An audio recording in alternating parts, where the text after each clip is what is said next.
Okay, so we're gonna take a look at the result of our repair. Cleaned up the area a little bit. Still a lot of granules, and you know, some of the chalk that we originally labeled these with is kind of going all over the place because of the granules that are falling off. But we'll go tab by tab with you guys and just show you what happened. This one, as you can see, it was starting to seal, so that is, you know, one good part of it.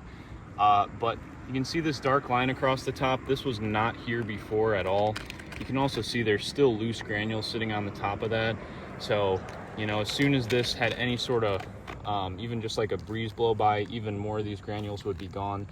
And you could see that dark line even darker.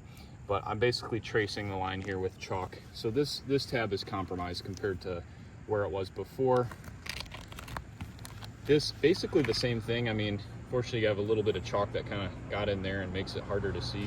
But it's a pretty dark line all the way across. Of course, that wasn't there before.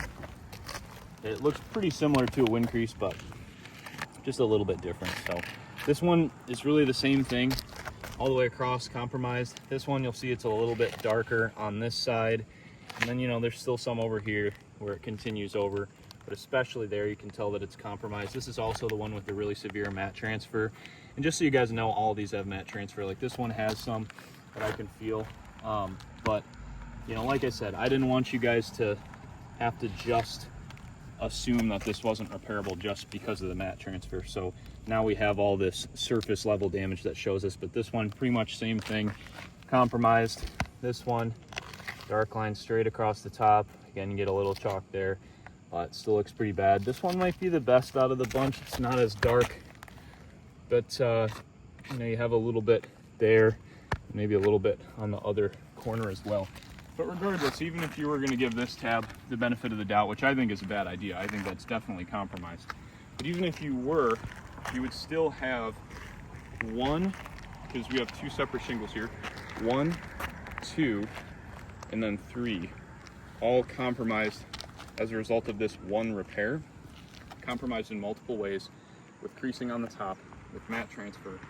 So this roof is definitely not repairable based on what we just saw. Now again, if you want to pan to the rest of the roof, we had scattered wind damage and it was on every slope. I mean, I'm not saying there was 20 or 30 on every slope, but there were several shingles on every slope. And that just kind of goes to show, even if you have 2 on a slope and you repair them both, you're probably going to damage another 6. So hopefully we can do the right thing for this homeowner. I think this really needs a full roof replacement. We wanted to verify with the video today. But for the people at Fremont watching this, thank you. We appreciate you spending your time taking a look at this.